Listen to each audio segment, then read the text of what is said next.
Thank you for good evening, everyone, and thank you for your valuable time. आज का जो अपना agenda है, that is on emotion out and money in. जैसे आप सब लोगों ने नोटिस किया होगा कि लंबे पीरियड ऑफ टाइम में on average you create a good amount of wealth through equity investment. आप अगर historical data, historical NAVs, most of the mutual funds की आप अगर हाईलाइट करेंगे तो they have been a multi bagger over a longer period of time. But बहुत सारे funds ने अच्छी NAVs बनाई हैं, अच्छे ग्रोथ बनाए हुए हैं, मगर काफी इन्वेस्टर्स वो ग्रोथ के बेनिफिट पिक नहीं कर पाए हुए. उसका मेजर कारण जो है वो है इन्वेस्टर बिहेवियर. और इन्वेस्टर बिहेवियर में जो इमोशनल डिसीजंस रहते हैं, and most of the emotional decisions जो रहते हैं, that is between fear and greed. These are two biggest emotions of fear and greed which can harm your investment journey. So ये जो emotions है उसको कैसे आपको कंट्रोल करने चाहिए, आपके इन्वेस्टर बिहेवियर को कैसे आपको लॉन्ग टर्म इन्वेस्टमेंट की तरफ डाइवर्ट करने चाहिए, वो आज अपना एजेंडा है. And to discuss this agenda we have one of the most powerful women from a mutual fund industry and a business. She has been awarded as one of the powerful women in a business community by Fortune. She has also been awarded as 40 under 40 by Economic Times. She has a rich experience into wealth creation journey and investment field. She is one of the most important speaker and जो अपनी story telling से client को simple messages दे सकती है. उनकी एक personal story, the girl with a broken neck, on YouTube has more than 3 lakh views, and she has been prominent in a mutual fund business. Currently, she is the CEO of Edelweiss Mutual Fund, and let me invite Radhika Gupta to take over for further agenda. So thank you, ma'am. Thanks a lot for your valuable time, and please help us कि emotions out करके wealth कैसे create करना है. हिमांशु, बहुत बहुत शुक्रिया. And आपको और एनजे टीम को many thanks for having me. मैं बहुत इवेंट्स करती हूँ, काफ़ी जगह बोलती हूँ, and also request the team at the back end to enable my presentation as I start speaking. But मैं बहुत सेशंस करती हूँ, लेकिन हमेशा एनजे पार्टनर्स, एनजे क्लाइंट्स के साथ सेशंस करने में मुझे बहुत मज़ा आता है. इतने सारे लोग होते हैं इंडिया के अलग अलग पार्ट से जो जुड़ते हैं, और हमें मौका मिलता है बातें करने का ऐसे ऐसे टॉपिक्स पे, तो बहुत अच्छा लगता है. तो बहुत बहुत शुक्रिया मुझे आज यहाँ बुलाने के लिए. मुझे एक सेकंड दीजिए, मैं अपनी प्रेजेंटेशन भी शेयर कर रही हूँ. उम्मीद है कि ये ठीक से हो जाएगी.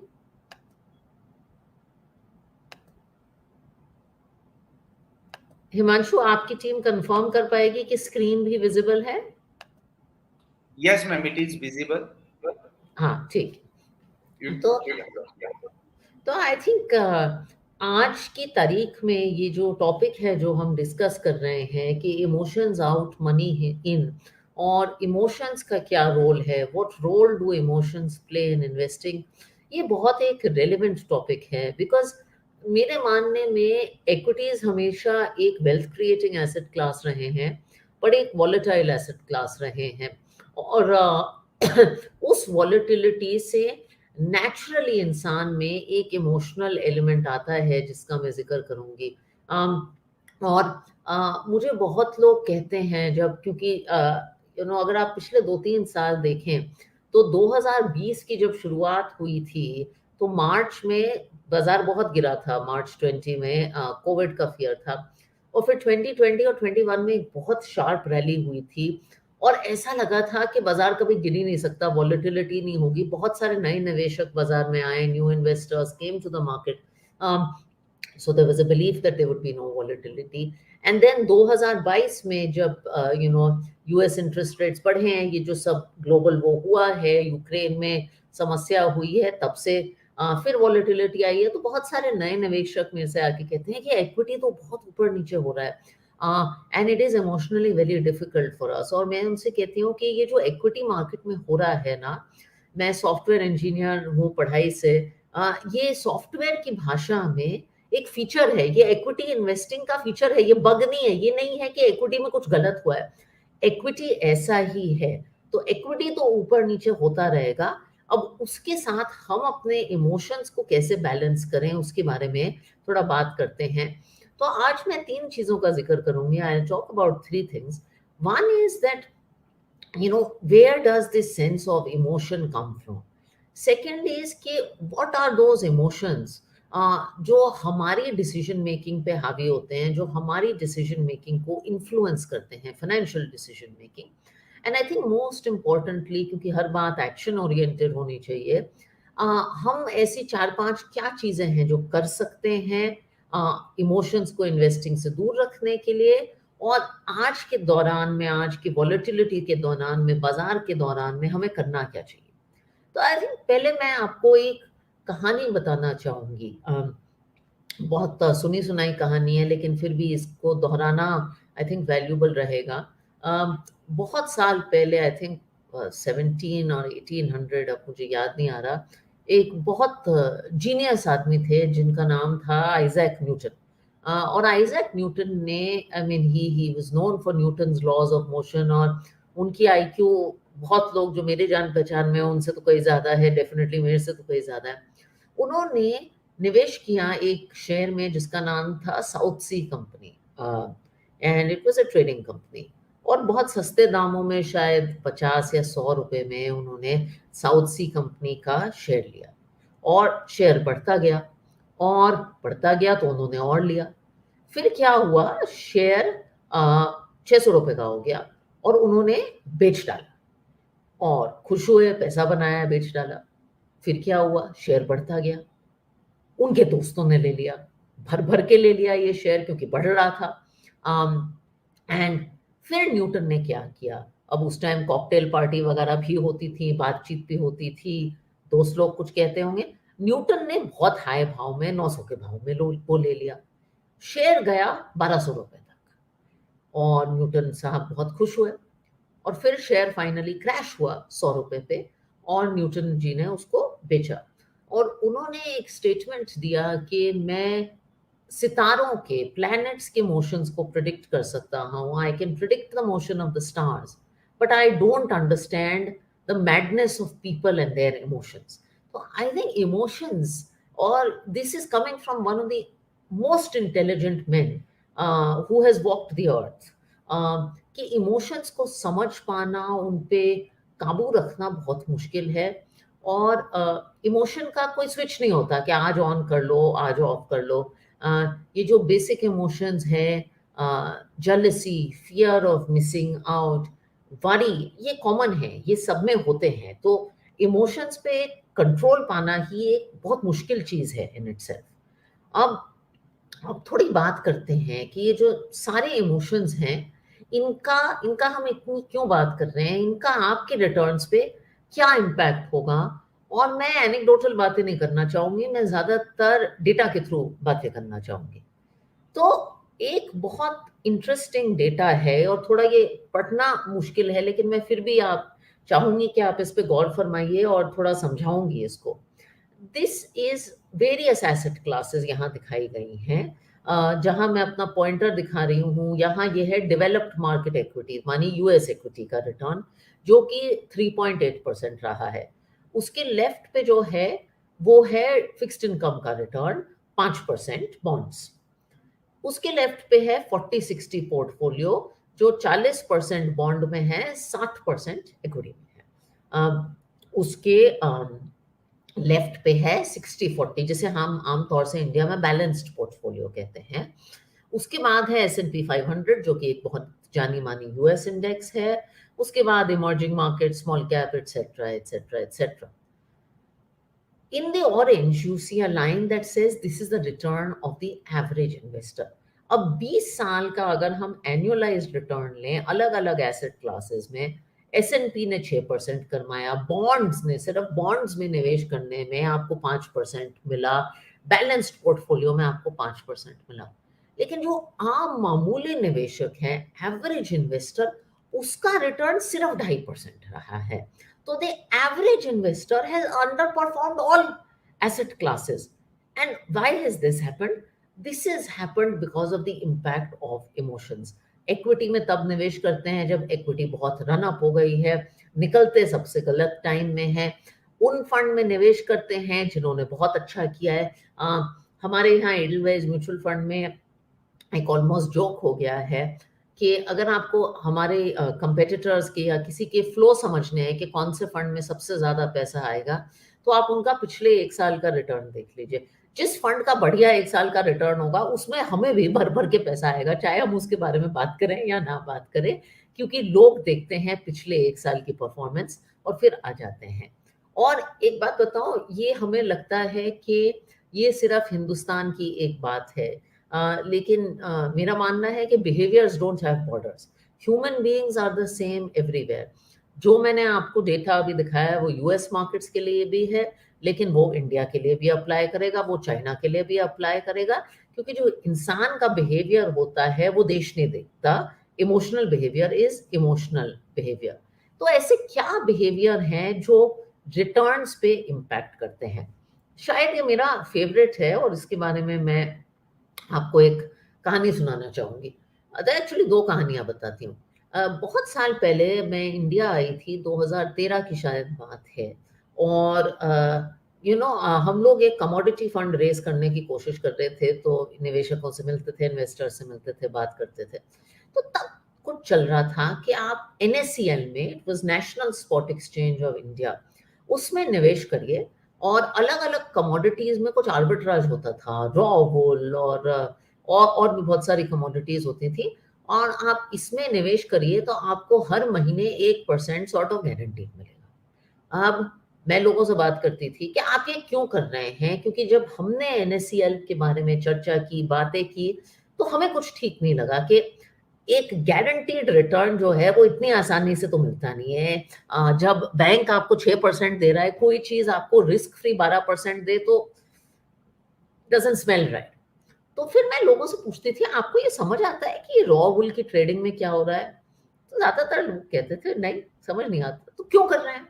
अच्छा भाई, मेरे दोस्त ने किया है, उसको 1% मिल रहा है, how can I miss out? और ऐसे ऐसे करते हुए कितने लोग NSCL के साथ जुड़े। Finally, of course, NSCL was declared a scam, and everybody, involved with it was accused, and I think that case is still going on.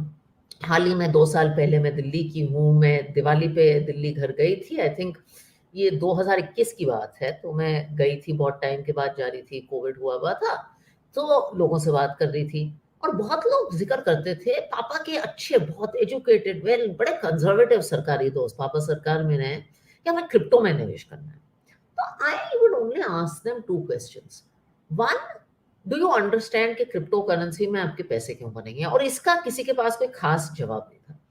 दूसरा, कि आप ये क्यों करना चाहते हैं? And believe me, 99 out of 100 people का जवाब to that second question was कि मुझे किसी ने बताया। और ठीक है, किसी ने बताया, and I think we have seen the outcome of that. This fear of missing out, because आपके नेबर ने कुछ किया है, आपके फ्रेंड ने कुछ किया है, ये इन्वेस्टमेंट में this is one of the most dangerous things that you can do for yourself. Don't buy because someone else has bought something. Buy because you understand the asset and it's right for you. And ये जो fear of missing out है, ये cocktail party, छुट्टी, इसके लिए शायद ठीक है, लेकिन निवेश के लिए ठीक नहीं है. Because one thing I always tell people is, ऐसी कोई इन्वेस्टमेंट अपॉर्चुनिटी नहीं है which is running away. You don't have to invest without understanding. तो साधारण चीजें करिए. अगर आपको समझ नहीं आता, it is not worth investing, no matter how many people have invested. I think the second thing is impatience. और ये बढ़ता जा रहा है. मैं कुछ लोगों से बात कर रही थी 10-20 साल पहले, जब हम शेयर मार्केट्स में निवेशक थे, म्यूचुअल फंड में निवेशक थे, तो we didn't have that much information access. शायद स्टेटमेंट आता था किसी फ्रीक्वेंसी पे, तब देखते थे. एनएवी गिरता था. Often people would check their portfolios once a month, once a quarter. In fact, till date, I check my portfolio only once a quarter. Now what happens is, इतना information access है, WhatsApp है, screens है, website है, कि मुझे लगता है हमारे म्यूचुअल फंड की एनएवी शायद दिन में एक ही बार गिरती है, एक ही बार गिर सकती है, लेकिन आपके दिमाग में वो एनएवी 6 बार गिरती है, क्योंकि आपको कोई अलर्ट आएगा, व्हाट्सएप आएगा, मनी कंट्रोल आएगा, मीडिया में आएगा, सीएनबीसी लाल स्क्रीन दिखाएगा. तो एक नेचुरल सेंस ऑफ इम्पेशंस इंसानों में आ जाती है. And very often people tell me कि why do you check your portfolio once a quarter. मैं कहती हूँ, देखो, मैं भी एक कंपनी की सीईओ हूँ, और जब आप म्यूचुअल फंड्स में निवेश कर रहे हैं, तो आप शेयरों में निवेश कर रहे हैं, बिजनेसेस में निवेश कर रहे हैं. और जो बिजनेस है वो तो रोज नहीं बदलता. आप में से खुद कुछ लोग बिजनेस ओनर्स होंगे. As I said, I lead a company. My business doesn't change every day. In fact, it doesn't even change every quarter. To have a material impact as a CEO on my business, मुझे बहुत साल लगते हैं, बहुत साल लगेंगे. तो always remember कि आप जिस चीज में निवेश कर रहे हैं वो एक्चुअली बिजनेस है, और बिजनेस रोज नहीं बदलता. और यहाँ फिर हमने कुछ इंटरेस्टिंग डेटा दिखाया है कि 3 साल के दौरान अगर आप बीच का लाइन देखें, तो टोटल रिटर्न किसी एसेट क्लास का फंड में क्या रहा है. अगर आप कोई जैसे एडवाइस मिड कैप फंड या एवरेज एक फंड ले ले, तो वो 10% रहा है. लेकिन उसी फंड में अगर आप एवरेज इन्वेस्टर्स का रिटर्न देखें, तो वो उससे कई कम रहा है, क्योंकि इन्वेस्टर्स टिकते ही नहीं है. बुरा समय आ जाता है और निकल जाते हैं. और ये 5 साल में भी है, और 10 साल में ये बिहेवियर एक्चुअली और भी प्रोनाउंस्ड है. टोटल रिटर्न उस फंड का 12% है, लेकिन आपको सिर्फ 9.5% मिला है, क्योंकि शायद आप गलत टाइम पे आए हैं और आप गलत टाइम पे निकले हैं. So it is very important in investing to not quit. These 2 words ना, don't quit, are very important. I think the other thing I would tell you is, investor सबसे ज्यादा गलती कब करता है. इमोशन सबसे ज्यादा आपकी जिंदगी में कब प्ले करता है. और वो होता है एक्सट्रीम्स पे, जब बाजार बहुत बढ़े और बाजार बहुत गिरे.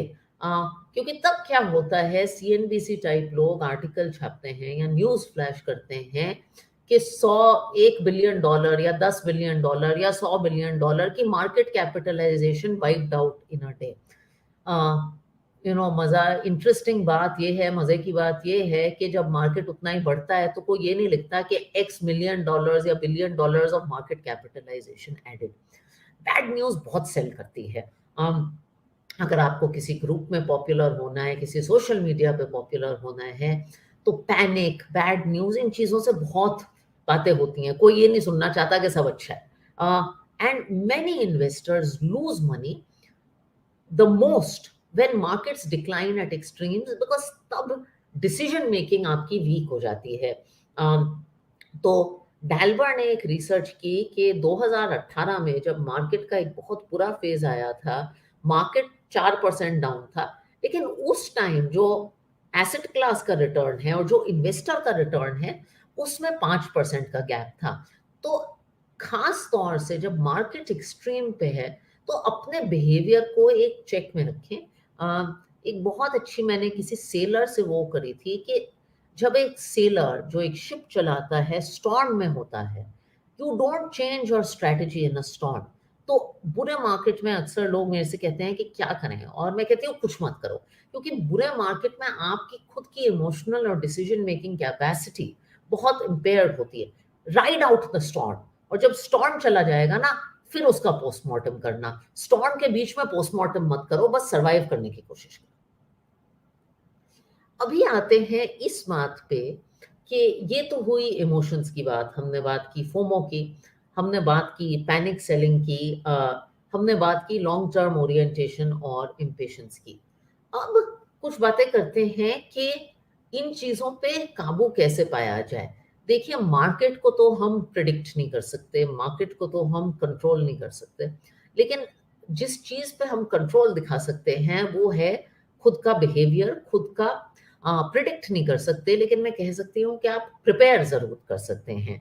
तो ऐसी क्या 4-5 चीजें हैं जो आप कर सकते हैं जिससे कि ये इमोशंस आपके पोर्टफोलियो को नेगेटिवली ना इम्पैक्ट करें। आई थिंक पहली चीज मैं कहूंगी is headlines are very sensational. मैं खुद ऐसी पर्सन हूँ जिसके बारे में बहुत मीडिया लिखा जाता है, and one advice I would have to everyone is tune out headlines. Headlines are build for you to leave. Story telling एक बहुत मुझे जब इंट्रोड्यूस किया था तो एक स्टोरी टेलर के उससे इंट्रोड्यूस किया था, and I can tell you, हाँ मुझे कहानियां बताने का बहुत शौक है, लेकिन मैं ये भी कहूंगी कि कहानियां बिकती बहुत हैं, और हर कहानी के पीछे डेटा और सच्चाई नहीं होती। अ, कभी कहानी होती है कि इंडिया में इंफ्रास्ट्रक्चर ग्रोथ बहुत अच्छी होगी, तो स्टॉक्स लीजिए। ये 2007-8 की कहानी है और आपको पता है कि उसके बाद वहाँ क्या हुआ। कभी एक मेक इन इंडिया की कहानी होती है, कभी कोई कहानी, कभी कोई कहानी। तो हर चीज को एक ग्रेन ऑफ सॉल्ट के साथ लीजिए। सिर्फ कहानियों पे विश्वास करके अगर आप निवेश करेंगे then that can be very very dangerous. And remember, news वालों का जॉब है रोज एक नई हेडलाइन छापना, बट आपका जॉब नहीं है कि हर चीज को रिएक्ट करें। And these words like best times ever, record breaking growth, soaring prices, good news, nothing can stop, these extreme words. I think it is always, good to think about these extreme words and not react to them. The second thing I genuinely think is it is important to zoom out in life. Market की बात छोड़ें, अगर आप खुद की जिंदगी के बारे में बात करें और दिन ब दिन देखें, तो आपको लगेगा कि दिन ब दिन चीजें बहुत वॉलेटाइल हैं। अ, दिन आदमी का बड़ा खराब जाता है, कभी कभी कभी स्पाउस से झगड़ा हो जाता है, कभी घर में कुछ नहीं चलता, कभी ट्रैफिक होता है, एक हर दिन बड़ा वॉलेटाइल लगता है। लेकिन कभी आप एक चाय के ग्लास के साथ अपनी बैल्कनी पे बैठे हैं, चाय कॉफी पिए, और आप अपनी जिंदगी को एक 5 साल के नजरिए से देखें, तो आपको शायद लगे यार यार मेरी जिंदगी इतनी बुरी नहीं है, मैंने 5 साल में कितनी तरक्की की। मैं 5 साल पहले ऐसे घर में रह रहा था, आज ऐसे घर में रह रहा हूँ। मैं 5 साल पहले मेरा बच्चा इतना छोटा सा था, इतना बड़ा हो गया। तो जिंदगी को भी आप एक लंबे नजरिए से जूम आउट करके देखें तो इतनी वॉलेटाइल नहीं लगती। ऐसे ही मार्केट है।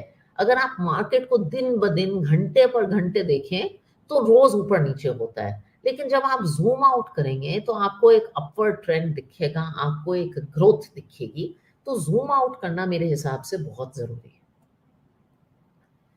तीसरा, और ये चार्ट थोड़ी सी बिजी है तो मैं इस पे थोड़ा रुक के समझाना चाहूंगी कि ये प्रिडिक्ट करना छोड़ दीजिए कि ये वैल्यू का टाइम है, ग्रोथ का टाइम है, इक्विटी अच्छा करेगा, गोल्ड अच्छा करेगा। 17-18 साल के एसेट मैनेजमेंट करियर में मैंने रियलाइज किया है कि विनर तो बदलता जाता है। अब इस स्लाइड में हम क्या दिखाते हैं, 2007 से लेके 2021 तक दिखाते हैं, हर साल अलग अलग एसेट क्लासेस दिखाते हैं और कौन सी का क्या रिटर्न है। तो 2019 पे अगर आप गौर फरमाएं, if you look at 2019, large caps were the best performing asset class, ये ग्लोबल है, 31%, and commodities were the worst performing asset class at 7%. Now, if you look at a year, like let me pick a very different year, 2008, The best performing asset class was fixed income or bonds, और worst performing asset class थी emerging market equities जैसे Indian equities. हर साल कहानी बदलती है. The best thing you can do in your portfolio is diversify. I think, people keep asking me what lessons do market corrections teach you, including the recent one. And I think the recent one has taught us the same lesson as the past. Diversification, diversification, diversification. इसकी best analogy शायद हमारी हिंदुस्तानी diet से आती है. When we have a diet, we don't predict, is cake healthier for us or vegetable or dal? In India, we have something called a thali. And a thali is effectively a balanced diet. It is diversification on a plate. तो हर इंसान का portfolio diversified होना चाहिए. एक equity का component होना चाहिए, एक डेट का कंपोनेंट होना चाहिए. कुछ लोगों के पोर्टफोलियो में शायद इंटरनेशनल इक्विटी है. और डाइवर्सिफिकेशन करने के बहुत तरीके हैं. एसेट एलोकेशन फंड या बैलेंस्ड एडवांटेज फंड के जरिए आप डाइवर्सिफिकेशन कर सकते हैं. एसेट एलोकेशन मॉडल्स की तरह कर सकते हैं. लेकिन डाइवर्सिफिकेशन करना बहुत जरूरी है. चौथी बात, आई थिंक, अपने आप पे ज्यादा फोकस करिए कि बाजार क्या कर रहा है. इस पे हम बहुत बातें करते हैं. Economy is doing this, interest rates are doing this, RBI governor is doing this, Biden is doing this. इस पे हम बहुत बातें करते हैं, लेकिन खुद के बारे में बात करना बहुत जरूरी है.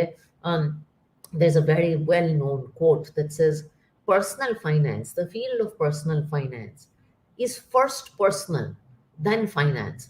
तो जो पर्सनल बात है उस पे गौर फरमाइए और ये सवाल पूछते रहिए कि if you are feeling impatient about equities because आपने 2 साल पहले निवेश किया है and your equity portfolio has declined, then ask yourself, I invested for 5 years. Is my time horizon the same? And if it is, then there is no problem. Have my goals changed now that my investments have declined? Has it, I mean, is it a paper NAV cut or has it really hurt my goals? इस investment से मेरी financial situation क्या बढ़ी? And I think one advice I have for you, because we are coming out, or I have at least seen a volatile market, is after markets recover, you can ask the question that I just saw a correction. मैं नया निवेशक था, मैंने correction देखा है, ये मेरी risk tolerance सही थी? जब मार्केट बहुत गिरा मुझे पैनिक अटैक मिले? अगर मिले तो perhaps your risk appetite is not as high as you think, and nobody discovers their risk appetite in a good market. Everybody understands their risk appetite in a bad market. So ask these questions, and if the answer to all the questions that are on your screen, that your goals are the same, your investment time horizons are the same, your financial situation is the same, your portfolio is okay on risk, then why do you need to take action? So keep asking the question, why do you need to take action? And remember, there are no points for taking action. There's a great analogy, Saturday की रात है, wine और whisky से सीखने की, कि a lot of value is created. The interesting thing with whiskey is the longer you hold it, the more it has value. Same with wine. That's true of investing as well. So focus on just sitting in the bottle, sitting with your investments, and ask yourself, why do I need to make a change? And I think this is my favorite one, which is about automating things. See, we all lead very, very busy lives. घर हैं, बच्चे हैं, काम है, traffic है, pollution है, जो भी है. Investments should not be a source of stress. निवेश एक ऐसी चीज है जिससे आपको स्ट्रेस नहीं होना चाहिए. तो चीजों को ऑटोमेट करिए जिससे कि आपको रोज पर रोज डिसीजन कम लेने पड़े. अब मैं खुद निवेश करती हूँ, मेरा फेवरेट निवेश का इंस्ट्रूमेंट है balanced advantage fund. Balanced advantage fund क्या है? एक इक्विटी फंड है जिसमें फंड मैनेजर इक्विटी और डेट दोनों होल्ड करता है और मॉडल के जरिए ऊपर नीचे करता है, कभी 30% इक्विटी, कभी 60% इक्विटी. और मेरा 70% कैपिटल मेरा खुद का और मेरे हस्बैंड का बैलेंस्ड एडवांटेज फंड जैसे फंड में पार्क है. तो लोग मेरे से पूछते हैं, जैसे मार्च 2020 में पूछा एक्सेट्रा, कि आप अपने पोर्टफोलियो का क्या कर रही हैं? And the real answer is, मैं कुछ नहीं कर रही, क्योंकि मैंने एक एसेट एलोकेशन फंड बैफ जैसा खरीदा है जो मेरे लिए सब कुछ कर रहा है. I think things like these can become a very powerful tool in your portfolio. ऐसा ही मुझे लगता है SIP के बारे में। मैं एक बड़ी बिलीवर हूँ SIP में, सैलरीड इंडिविजुअल हूँ, and I think SIP is actually not about the return. It builds a habit of saving every month, month on month. And as an SIP investor, you never have to worry about the market falling, because when the market falls, you are actually investing at lower levels. SIP is a way to automate saving, and it's a way to automate investing, क्योंकि बुरे time में जब दिमाग हावी होता है और आप खुद इन्वेस्ट नहीं कर पाते, S I P is automatic. So I think automation is very powerful. ऐसे ही most of us don't realise, but our incomes rise at some percent year. Increment तो मिलते ही हैं. SIP top up is a great way to make sure that you continue to invest. SWP is a very good way to make sure that you're taking money out of the market responsibly. I think the Meta answer is चीजों को automate करो, खुद की decision making points कम करो. And finally I just want to, because एक ऐसी conversation में बिना मार्केट के बात करना तो फेयर नहीं होगा, तो थोड़ा सा आज के मार्केट और माहौल पे गौर फरमाते हैं, and we can talk a little bit about आगे क्या करना चाहिए. So I think the world has seen quite a bit of volatility, geopolitical interest rate volatility भी रही है, and दुनिया के काफी कोने स्ट्रगल कर रहे हैं. चाहे आप यूरोप देख लीजिए, यूरोप में बहुत economies, to some smaller extent US. I think today we are very fortunate. I always say that we are sitting in a country like India, not Japan. India today is tagged as the fastest growing economy bye a mile. अगर 2021, 22 और 23 के growth projections देखें तो हम 6-7% से grow करना हमारा projected है, जबकि बाकी markets, US market, European market are either flat और डी ग्रोइंग, और ये बहुत बड़ी बात है. दूसरा, इंडियन इकोनॉमी आज उस दौरान में है जहां शायद यूएस इकोनॉमी थी लेट 80s और 90s में. We have the lowest levels of debt compared to the rest of the world. Leverage हमारे सिस्टम में नहीं है, तो लेवरेज का एक स्कोप भी है हमारी इकोनॉमी में. और कुछ साल पहले हम लोगों ने एडवाइज में एक रिपोर्ट लिखी थी, which talked about India at 2025. Now I don't know whether it's 2025 or 6 or 7, but we do believe that India will make an economic tryst with destiny. Many of you remember Pandit Nehru's speech about a political tryst with destiny.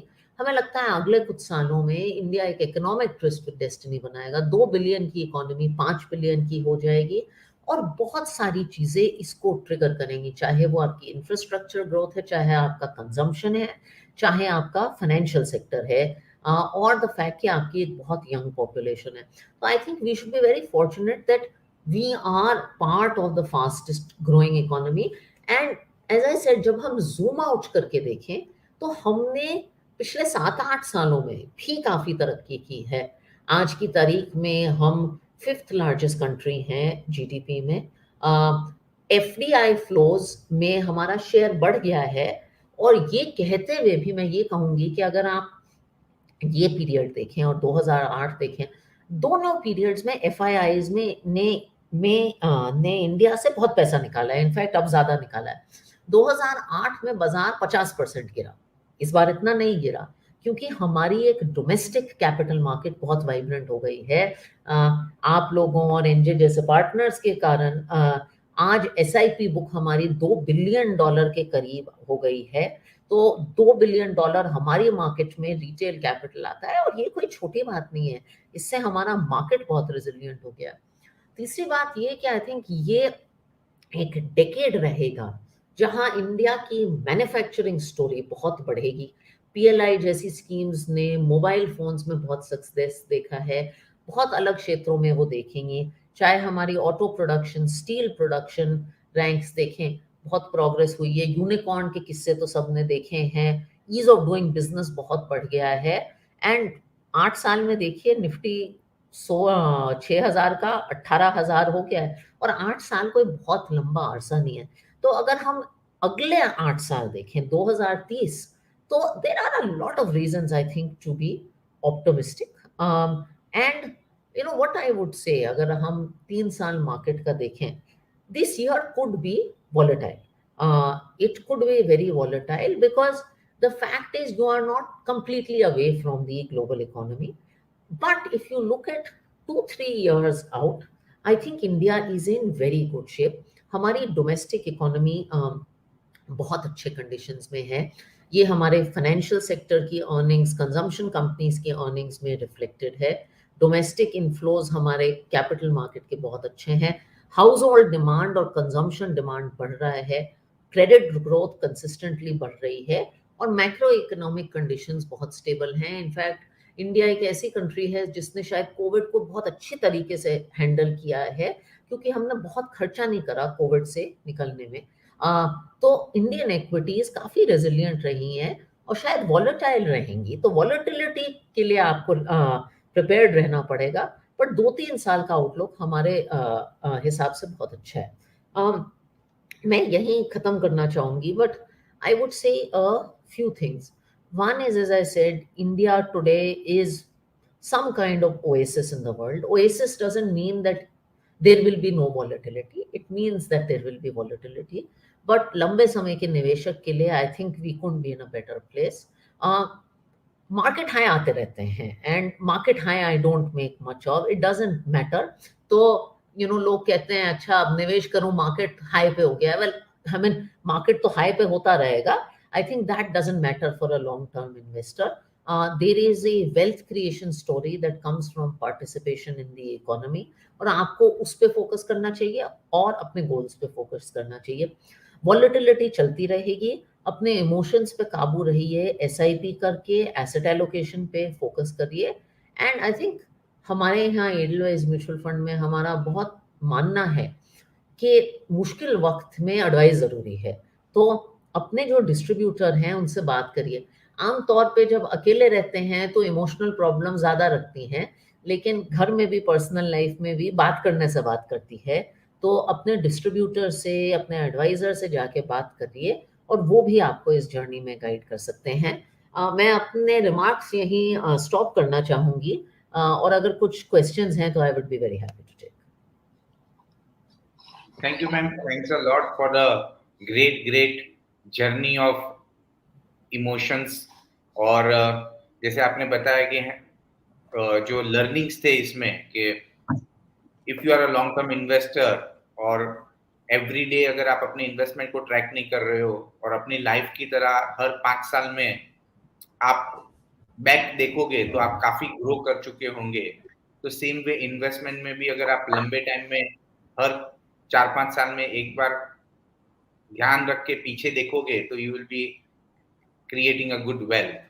So that was a great thing. Plus आपने जो utilities बताई कि do more SIPs, take asset allocation product in your basket through balance advantage funds kind of a thing, follow your financial goals, and you can use one more good weapon of systematic withdrawal plan through SWPs. तो वो सारी चीजें अगर आप portfolios पे utilise करेंगे तो over a longer period of time आप हमेशा अपने ग्रोथ को साइमल्टेनियसली देखते जाओगे.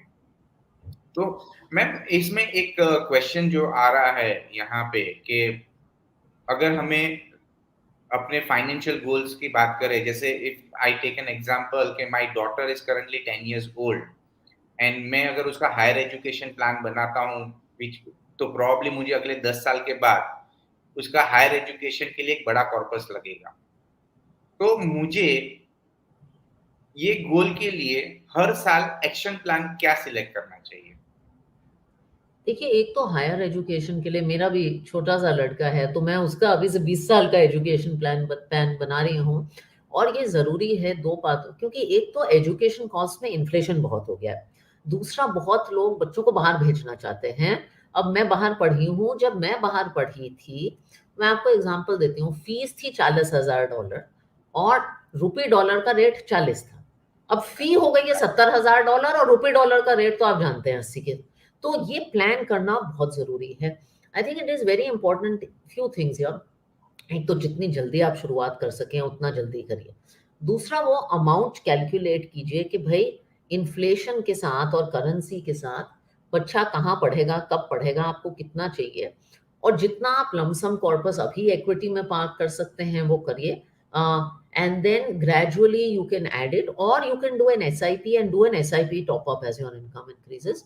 What I suggest is, it depends on the time. देखिए, अगर आपके पास 10 15 20 साल 18 साल का होराइजन है तो आप इक्विटी में कर सकते हैं। अगर आपके पास 5 साल का होराइजन है तो आपको थोड़ा कंजर्वेटिव होना पड़ेगा। अगर आप 10 साल के निवेशक हैं तो जरूर आप एक इक्विटी फंड, फ्लेक्सी कैप ऐसा यूज कर सकते हैं। जैसे आप गोल के करीब आए, थोड़ा उस पोर्टफोलियो को कंजर्वेटिव करते जाइए, तो शायद इक्विटी से बैलेंस्ड में, बैलेंस से डेट में आप जा सकते हैं, क्योंकि वो गोल नजदीक आ रहा है तो आपकी मार्क टू मार्केट और वॉलेटिलिटी बर्दाश्त करने की वो एबिलिटी कम हो जाती है। ओके। एंड मुझे अपने एडवाइजर के साथ ये फाइनेंशियल गोल के बारे में कितने पीरियड में रिवाइज करते रहना चाहिए? आई थिंक एडवाइजर के साथ एक तो सच्चाई से बात करना चाहिए और पूरा खुला ट्रांसपेरेंसी चाहिए। जनरली मुझे लगता है हर निवेशक को, और आपको लगेगा मैं बहुत कम बोल रही हूँ, 1 साल में 1 बार बस अपने एडवाइजर से एक अच्छी थरो मीटिंग करनी चाहिए कि मेरे ये गोल्स हैं, मैं ये करना चाहता हूँ, और फिर आप क्वार्टरली बात कर लीजिए और मॉनिटर कर लीजिए कि ट्रैक पे हैं। लेकिन एक अच्छा मीनिंगफुल डिस्कशन मेरे हिसाब से अगर आप साल में 1 बार करेंगे तो वो ही काफ़ी है। ग्रेट। सो आज की तारीख में ये कि जो स्मार्टफोन ने हमें आदत डाली है कि ट्रैकिंग करने की जो आदत डाली है, जैसे if I book N Uber right now और मुझे वो उबर का वेटिंग टाइम 8 मिनट दिखता है, तो वो 8 मिनट में कंटिन्यूअसली वो स्क्रीन को देखता रहता हूँ कि ये भैया, ये ड्राइवर कहाँ चला गया, अभी ये राइट टर्न ले रहा है कि नहीं लग रहा है, ये यू टर्न क्यों ले रहा है। तो ये ऐसे टाइप के ट्रैकिंग क्या इन्वेस्टमेंट में बहुत हार्मफुल है? क्या हम ज्यादा ट्रैकिंग करने लगे because of smartphones and availability of technology? This is the worst thing that you are doing now. It has a picture of my son, that's cute, but this in itself is the worst thing for your money. क्यों, जैसे मैंने कहा, mutual fund का NAV दिन में एक ही बार गिर सकता है, लेकिन आपके दिमाग में वो 6 बार गिरता है, क्योंकि आपको इसमें अलर्ट आते हैं। संजय बख्शी बहुत जाने माने प्रोफेसर हैं वैल्यू इन्वेस्टिंग के, बहुत अच्छे इन्वेस्टर हैं। उन्होंने अपने कंप्यूटर पे एक ऐप इंस्टॉल किया हुआ है जिसका पर्पस है सारे नोटिफिकेशंस को शट डाउन करने का। Okay. Because he said the only thing I need to focus is to stay away from alerts. Right.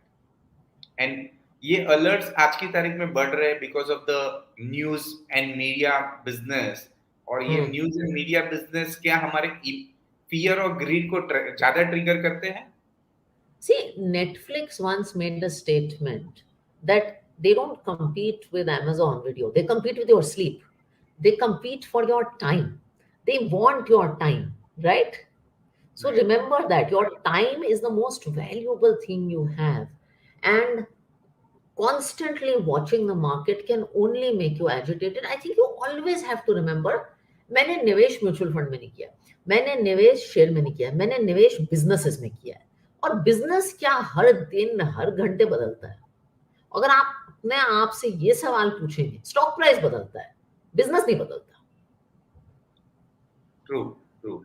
सो मतलब यहाँ पे हम ये जान के बहुत जरूरी है इन्वेस्ट करें कि जब आप म्यूचुअल फंड में इन्वेस्ट कर रहे हो तो आपने एक बिजनेस के पोर्टफोलियो में इन्वेस्ट किया है, और लंबे टाइम में because of the growth of the country, the consumption of the country, through many other factors, businesses बढ़ रहे हैं। तो जैसे जैसे businesses बढ़ रहे हैं वो मार्केट में रिफ्लेक्ट होते हैं, और वो बिजनेस हमारे परफॉर्मेंस में रिफ्लेक्ट होते हैं। और बीच बीच में क्या हमें वो बिजनेस ट्रैक करने हैं कि वो म्यूचुअल फंड्स और फंड मैनेजर का रोल ही है कि वो लंबे टाइम में आपको वो सब ट्रैक करके एक अच्छे परफॉर्मेंस में कन्वर्ट करके देंगे? और दूसरी बात मैं आपको बताऊंगी, सॉरी टू इंटरजेक्ट, कि आपका अगर खुद का बिजनेस है, अगर 3-4 दिन या 3 महीने वो ठीक नहीं चला, आप उसे बंद कर देंगे क्या? तो किसी बिजनेस की या शेयर की अर्निंग्स 1 क्वार्टर ठीक नहीं है तो आप उसे बंद कर देंगे क्या? आप खुद का बिजनेस तो बंद नहीं करेंगे, मैं तो नहीं करूंगी। अगर एडलवाइज म्यूचुअल फंड में 1-2 महीना फ्लोज अच्छे नहीं आए तो मैं एडलवाइज म्यूचुअल फंड तो बंद नहीं करने वाली। True ma'am. दूसरा मैम कि क्या हम लोग की memories on markets and investment short term हो गई है। हम ज्यादा शॉर्ट टर्म गजनी मेमोरी लेके चलते हैं कि, और लॉन्ग टर्म जब हम देख ले पिछले की 3 4 5 साल की हिस्ट्री, हर 5 5 साल की हिस्ट्री उठा के देख ली है, तो क्या परफॉर्मेंस ऑन एवरेज 12 to 15% बनते हुए दिख रहा है। तो ये जो शॉर्ट टर्म मेमोरीज जो है उसको इरेज ये इमोशन से कैसे करने चाहिए और लॉन्ग टर्म मेमोरीज पे कैसे फोकस करना चाहिए? See, I have always believed कि मार्केट की गजनी मेमोरी है। You stole the words because सालों से, सदियों से, न्यूटन के टाइम से हम वही गलतियां करते आ रहे हैं। And I don't blame anyone, क्योंकि इंसान तो इंसान है ना। स्मार्टफोन के आने से इंसान की प्रॉब्लम्स एक्सेलरेट ही हुई हैं, लेकिन इमोशंस तो इमोशंस हैं, वो उस टाइम भी होते थे। जेलसी, ग्रीड, ये तो बहुत पुराने इमोशंस हैं। तो इनको आई थिंक आप बहुत, I think what you have to do is keep coming back to yourself. निवेश को आप एक कंपेटिटिव बिजनेस मत बताइए। राधिका को हिमांशु से बेटर करना है। हम दो घोड़े नहीं हैं जो एक कॉन्टेस्ट खेल रहे हैं कि आपका रिटर्न में से। आप खुद के निवेश जब आप करते हैं, पैसा एक पर्पस सर्व करता है जिंदगी बेहतर करने के लिए, राइट? पैसा एक पर्पस सर्व करता है। बैंक अकाउंट में रहा पैसा जीरो ही है, तो फिलोसॉफिकली पैसा एक पर्पस सर्व करता है। आपको हमेशा ये सोचना है कि मेरे गोल्स फुलफिल हो रहे हैं। वो जो मेटा मैंने क्वेश्चंस पूछे हैं ना, मेरी लाइफ में कोई फर्क पड़ रहा है, मेरा फाइनेंशियल प्लान, खुद के बारे में, पर्सनल उसके बारे में सोचिए, and I think then you will forget this short term memory. Nice.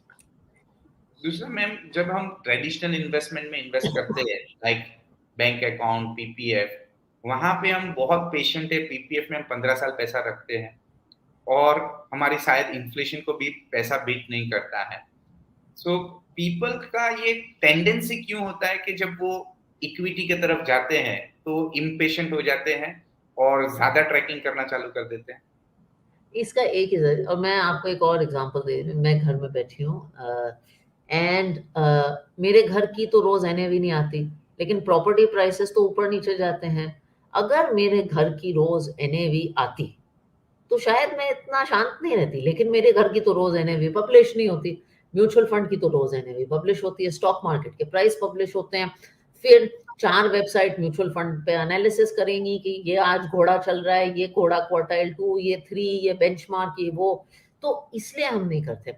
घर को जब हम देखते हैं तो एक गोल के नजरिए से देखते हैं। इन्वेस्टमेंट को जब एक देखते हैं तो share price, FOMO, cocktail party, goal के नजरिए से नहीं देखते। ये बहुत फर्क है, क्योंकि आप घर का कहते हो यार घर में रह रहा हूँ ना, शांति से रह रहा हूँ, इसका रोज क्या प्राइस देखना। तो जब आप चीजों को एक गोल की तरफ देखें तो then it becomes a lot easier. PPF के रोज एनएवी नहीं आती। डेट म्यूचुअल फंड और एफडी में कोई फर्क नहीं है। डेट म्यूचुअल फंड भी बैंकिंग को लेंड करते हैं, उसकी एनएवी आप रोज देखते हैं क्योंकि आती है। Right, right, right. सो आपने बहुत अच्छी तरह बताया कि हमें गोल के ऊपर फोकस करना चाहिए। जैसे आपने बताया था कि आप अपने बच्चों के लिए इन्वेस्ट कर रहे हैं, मैं अपनी बच्ची के लिए इन्वेस्ट कर रहा हूँ, जो 10 साल के बाद उसकी हायर एजुकेशन के लिए जरूरत है। तो रोज देख के या फिर ज्यादा पीरियोडिकली देख के कोई फायदा नहीं होगा। अब जितना लंबा रखोगे और जितना आपके गोल के ऊपर फोकस करोगे, उतना ज्यादा आपको बेटर आएगा। प्लस मैम, जैसे आपने बताया कि गोल के लिए फोकस करना है, तो काफी time even in the peer groups, even in the friend circles and everything, जहां पे लोग गोल्स के बारे में या लॉन्ग टर्म इन्वेस्टमेंट के बारे में बात नहीं करते और आज के इवेंट्स या इमीडिएट इवेंट्स के बारे में बात करते हैं, क्योंकि न्यूज इतना ज्यादा है। तो ये जो इतने सारे न्यूज आपको इम्पेशेंट बना देता है और इतना ज्यादा डिस्कशन होता है, तो उससे आपके इन्वेस्टमेंट जर्नी को क्या हार्म रहता है? You know, if I talk to most fund managers on my team, they don't follow the news. They stay off WhatsApp groups. And I think that is the way to be. See, news is, it makes for good conversation. Films make for good consumption, but we don't, you know, you watch films, right? You watch things like Kabir Singh, but you don't behave like Kabir Singh in life. So you read the news. It makes for good entertainment and you live with it. I think one thing I would want to say is that you have to not be, as I said, I'm going to repeat this, but you have to not be competitive about investments because किसी दो लोगों के हालात same नहीं होते। मैं आपको एक किस्सा देती हूँ, और ये रूल्स नहीं होते। लोग कहते हैं कि एज के मुताबिक आपको रिस्क एपेटाइट लेनी चाहिए, right? You know, older people should be more conservative. My father is 70, he has a pension, government में रहे हैं, हिज वाइफ इज वर्किंग, सारी लायबिलिटीज हो गई, उनका पोर्टफोलियो 90% इक्विटी। मैं, I am not even 40। I am working in capital markets. I have a home loan. I have a husband working in a risky profession. My portfolio is a lot more conservative. I have balanced funds. He has mid cap funds. Now, that is okay because he's investing for his needs. I'm investing for my needs. So he will often show off to me कि मैंने ये stock लिया और मेरा ये. And I said, मैं ठीक हूँ मेरे हालात में. राइट राइट सो बहुत अच्छी तरह आपने हाईलाइट किया ये कि हर एक की नीड अलग अलग है, अलग अलग अलग हर एक की पोजीशन अलग अलग है, अलग की economic scenarios and surroundings different है, तो आपको एक दूसरे के साथ डिस्कस करके you can make wrong decision, so you should not carried away with such information. या so thanks a lot, ma'am. Thanks a lot for all your valuable time. It was a great learnings, and yes, simplified learnings we'll try to use in our investment journey. So thank you, ma'am. Thanks a lot for all your valuable time. बहुत बहुत शुक्रिया. Thank you very much and have a lovely weekend. Thanks a lot. Same here, and thank you to all our investor friends. And please take care. Bye bye, everyone.